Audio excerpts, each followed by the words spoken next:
മാറേ ഒന്നും മയത്തില് വേണേ. കിട്ടിയ ഇൻഫർമേഷൻ കറക്റ്റ് ആണോ എന്ന് അറിയാതെ നമ്മൾ എന്തെങ്കിലും ചെയ്താൽ. മീശ ഡൈ ചെയ്തില്ലേ? എന്താ ഇത്?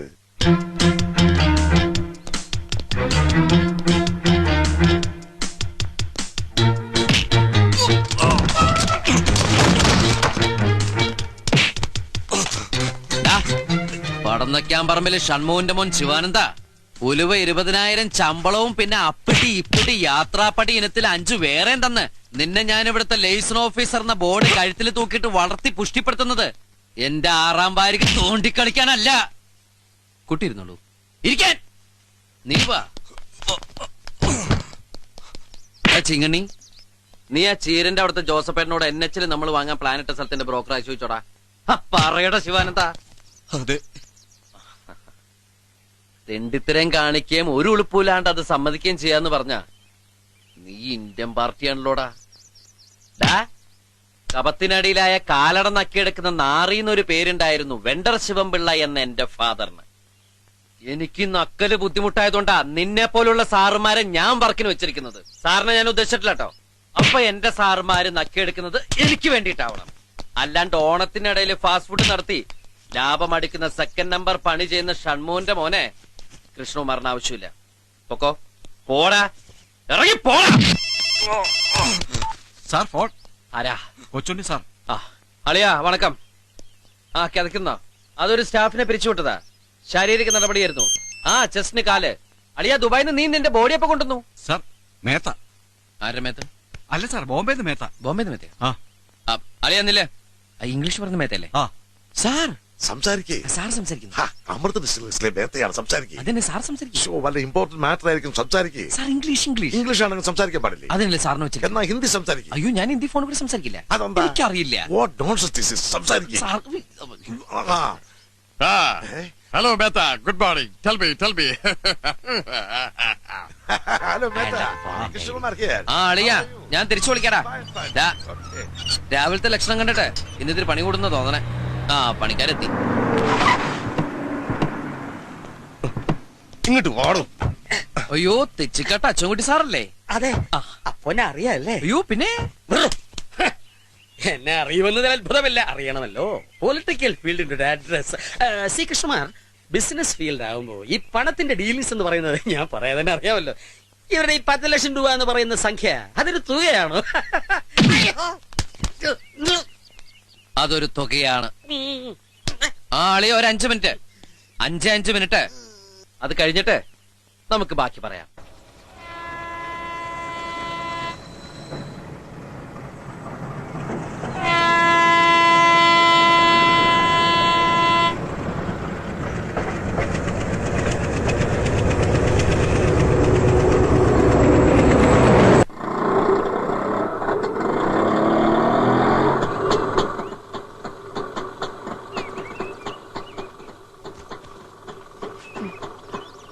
ബസ്സുകൂലി ലാഭിക്കാൻ കുന്നും പാടവും കയറി 5-8 മൈൽ നടക്കുന്ന സിസ്റ്റർ അങ്ങാടിയിൽ വന്നൊരു സവാരി വിളിച്ചതിന്റെ ഒരു സംഭവം അങ്ങോട്ട് മനസ്സിലാകുന്നില്ല. എന്താ പ്രൊമോഷൻ വല്ലതും ആയോ സിസ്റ്ററെ? ആയി ബ്രദറെ, സിസ്റ്റർക്ക് പ്രൊമോഷൻ കിട്ടി, ഡോക്ടറെ. വേറെ വിശേഷമൊന്നുമില്ലെങ്കിൽ കുട്ടം പോ. ഓഹോ,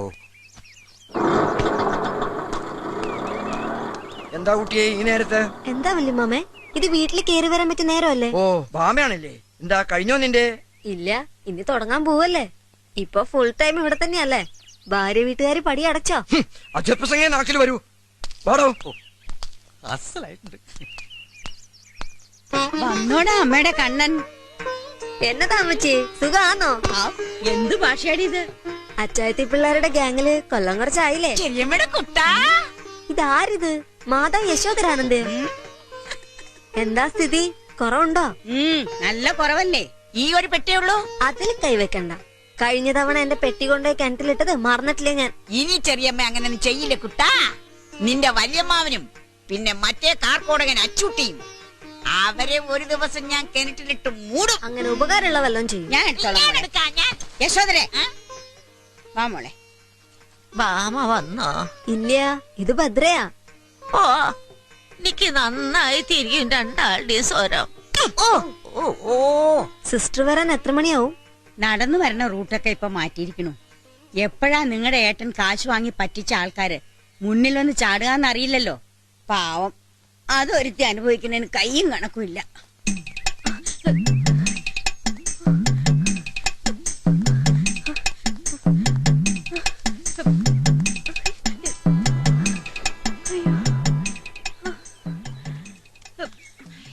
അതെ ഈ തെച്ചിക്കാട്ടിലെ അച്ഛൻകുട്ടിയുടെ വീട് എവിടെയാ? അതെ, നേരെ കിഴക്കോട്ട് പോയാൽ മതി, കൊറേ ദൂരം പോണം. ഇതുവരെ ഓരോരുത്തർ പറഞ്ഞു പടിഞ്ഞാട്ടെന്ന്, ഇപ്പൊ കിഴക്കോട്ടയ്യോ? ഏത് പാതാളത്തിലാണ് ഈ എരപ്പൻ താമസിക്കണതാവോ? നിങ്ങൾ എന്താ അവിടെ തെരയണേ? ഞമ്മന്റെ ഒരു കമ്മല് പോയി. ഞാനും കൂടണോ തെരയാൻ?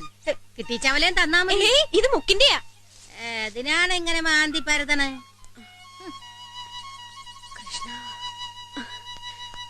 അല്ലമ്മ ഈ അച്യുതൻകുട്ടി മയ്യത്തായി പോയി.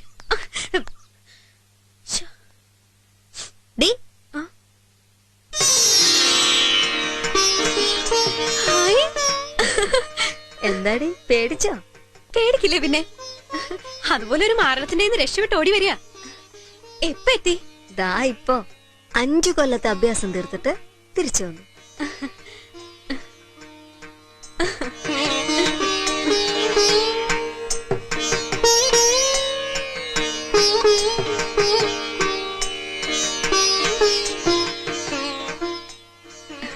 എന്തോ ഒരു വലിയ സമാധാനം നിന്നെ കണ്ടപ്പോ. ചെല്ല്, പോയി മേല് കഴുകോ വല്ലം കഴിക്കുക. എന്താന്ന് വെച്ചാ ചെയ്. ഇരുന്ന് പറയാൻ കഥകള് കൊറേ ഉണ്ട്.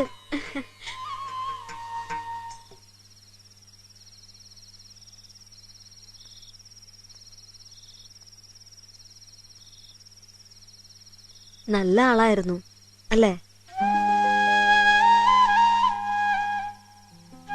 പാവായിരുന്നു. അല്ലെങ്കിൽ എന്നെ കല്യാണം കഴിക്കണം തോന്നോ? നീ പൊട്ടിയോ? ഇറങ്ങി പൊയ്ക്കൂടായിരുന്നു നിനക്ക്? നല്ല കഥ. എന്റെ സുഖം നോക്കി സകലരെയും മറന്നിട്ടങ്ങോട്ട് പോവാനോ?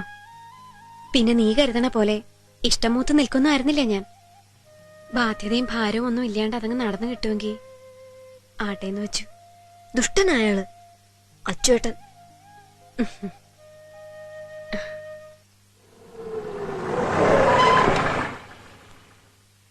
ഇറങ്ങി വന്നേ. കൃഷ്ണകുമാർ സാറേ. എന്താ അച്ചുകുട്ടി സാറേ? എന്റെ വീടും പറമ്പും സാറിന്റെ പേർക്ക് എഴുതിപ്പിക്കാനുള്ള പ്ലാൻ ഇട്ടിരിക്കവര്. ഈശ്വര, ആ പ്ലാനിന്റെ പുറകിൽ ഞാൻ തന്നെയാണ് സാറേ. ഒരിടത്തിന്റെ ഡോക്യുമെന്റ് ഡിസ്ട്രിക്ട് കോപ്പറേറ്റീവ് ബാങ്കിൽ 2 ലക്ഷം രൂപയ്ക്ക് പണയത്തിലല്ലേ? ആ തുകയും പലിശയും കൊടുത്ത് ഡോക്യുമെന്റ് റിലീസ് ചെയ്യണം. പണം ഞാൻ തരാം. അതെന്നിട്ട് ഞാൻ പറയുന്ന ആളുടെ പേർക്ക് എഴുതി കൊടുക്കണം. അതൊരു ചതിയല്ലേ? ആഹാ, അതൊരു ചതിയായിട്ട് തോന്നുന്നുണ്ടോ? അപ്പൊ ചതിയല്ലേ ഈ ഇത്? നിന്നെ ഒരുത്തനെ വിശ്വസിച്ച 10 ലക്ഷം റുപ്യ നീ പറഞ്ഞ പന്നിക്ക് ഞാൻ കൊണ്ടേ കൊടുത്ത്. അതും വെണ്ടർ ശിവൻപിള്ളയുടെ മകൻ കൃഷ്ണകുമാറിന്റെ പണം. ഈ കൃഷ്ണകുമാർ ആണെങ്കിലോ ക്യാഷിന്റെ കാര്യത്തിൽ മഹാ തെണ്ടിയും. ഇവന്റെ ഫാമിലി അവിടെ താമസിക്കുന്നുണ്ട് ആ പൊരയില്. അതിപ്പോ എന്താ ചെയ്യാ? ഇറക്കി വിടണം. വേറെന്ത് ചെയ്യാനാ? അപ്പൊ അവരെവിടെ പോവും? താൻ കുറച്ചു കാലം അവരെ കൊണ്ട് തേക്കടി ആര്യനിവാസിലോ കുമരകൻ ടാജിലോ അല്ലെങ്കിൽ തൃശ്ശൂർ രാമനിലത്തിലൊക്കെ പോയി സ്റ്റേ ചെയ്യേ. താങ്ങല്ല, വലിയ ചെലവാ. നീലക്കെമ്മിൻസ്കിയായാലോ അവര് വെറുതെ കിടത്തു. ഒറ്റ താങ്ങിന് അടിവേറ്റ താഴെയുള്ള മർമ്മത്ത് വെച്ച് തന്നാണ്ടല്ലോ. ആ RB നായരുടെ കൂടെ കൂടി ഈ പാവപ്പെട്ടവരെ ചതിക്കാൻ കൂട്ടി നിൽക്കുമ്പോ ഓർക്കണായിരുന്നല്ലോ എച്ചിക്കാട്ടച്ചുത. അയാൾ എന്നെ ചതിച്ച് മുങ്ങിയത്. അതൊരു കൂട്ടുകൃഷിയായിരുന്നില്ല. തപ്പി എടുക്കണോ? എവിടെന്ന് വെച്ചാ ബാംഗ്ലൂര് മൈസൂർ എവിടെ വെച്ചാ പോ. വണ്ടിക്കാശ് വേണ്ടി ഞാൻ തന്നേക്കാം. ആ തമ്പി സാറേ, ഇയാളുടെ വീട്ടുകാരെ വിവരം അറിയിക്കണം. സ്ത്രീകൾ മാത്രം താമസിക്കുന്ന ഒരു വീട്ടിൽ വെച്ച് ഒഴിപ്പിക്കുന്ന ഒരു ഇഷ്യൂവാണ്. മാന്യമായി കൈകാര്യം ചെയ്യണം. അത് തന്നെ പറയാനാ ഞാൻ വന്ന്. സാറ് തന്നെ പോണം. അപ്പൊ എല്ലാം തീരുമാനിച്ചു കഴിഞ്ഞു. തമ്പി സാറേ, കൃഷ്ണകുമാർ സാറേ. വീണു വീഴണം. എടാ, എവിടെയാടാ അച്യുതൻകുട്ടി? കൊണ്ടുപോടാ അവനെ എന്റെ മുന്നില്. എന്റെ കുട്ടികളെ പെരിയൊഴിയിലാക്കിട്ട് അവനെ അവിടെ പോയിടാ. വിടടാ എന്നെ. നീ പോടാ അമ്പഴങ്ങാ മോറ. ഇവിടുന്ന് ആരെയും പടിയിറക്കാവുന്ന ഒരുത്തരും വിചാരിക്കണ്ട. വെട്ടി ഞാൻ എല്ലാത്തിനെയും വെട്ടി കൊല്ലും. വിടാനാ പറഞ്ഞത്. വിടാൻ വിടാൻ എന്നെ വിടാൻ. ജോസഫേ, ഇനി വേനൽ ചൂട് കൂടുന്തോറും ഇത് അധികാവിനെ ചെയ്യുള്ളൂ. കൂനിമേൽ കുരുന്ന് പറയണത് ഇതാ. അല്ലെങ്കിൽ തന്നെ ദാരിദ്ര്യവും കഷ്ടപ്പാടും വേണ്ടുവോളം. അതിന്റെ കൂടെ ഒന്നിന് തലക്ക് സുഖമില്ല എന്ന് പറഞ്ഞാൽ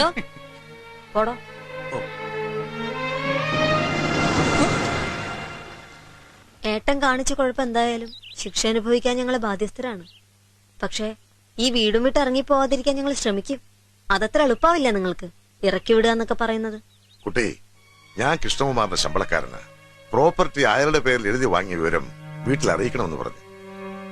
അച്യുതൻകുട്ടിയുടെ വീടിന്റെ യഥാർത്ഥ പിക്ചർ ഇവിടെ വന്നപ്പോഴാണ് മനസ്സിലായത്. പക്ഷെ 10 ലക്ഷം രൂപ എന്ന് പറയുന്നത് അങ്ങനെ ഒഴിവാക്കി കൊടുക്കാൻ പറ്റുന്ന എമൗണ്ട് അല്ലല്ലോ. അറിയാം സർ. ആ തുക തിരിച്ച് നിങ്ങൾ പറയണേ കൃഷ്ണകുമാറിന് കൊടുക്കാൻ ഇവിടെ ആര് വിചാരിച്ചാലും കഴിയേയില്ല. അങ്ങനെ പറഞ്ഞാൽ മറ്റൊന്നും പറയാനില്ലാത്തോണ്ടാണ്. നിങ്ങൾക്ക് മനസ്സിലാവില്ലേ നിസ്സഹായാവസ്ഥ? മനസ്സിലാക്കേണ്ട കാര്യമില്ല. ഒരു കാര്യം ചെയ്യാൻ പറ്റുമെന്ന് നോക്കൂ. നിങ്ങളെ സഹായിക്കാൻ കഴിയുന്ന ഒരാളേ ഉള്ളൂ, ഈ പറഞ്ഞ കൃഷ്ണകുമാറിന്റെ ചേച്ചി. ഈ ഭൂമിയിൽ അയാളെ നിയന്ത്രിക്കാനും ശാസിക്കാനും അധികാരമുള്ള ഒരേ ഒരാൾ. ഒന്ന് കണ്ടു നോക്കിക്കൂടെ?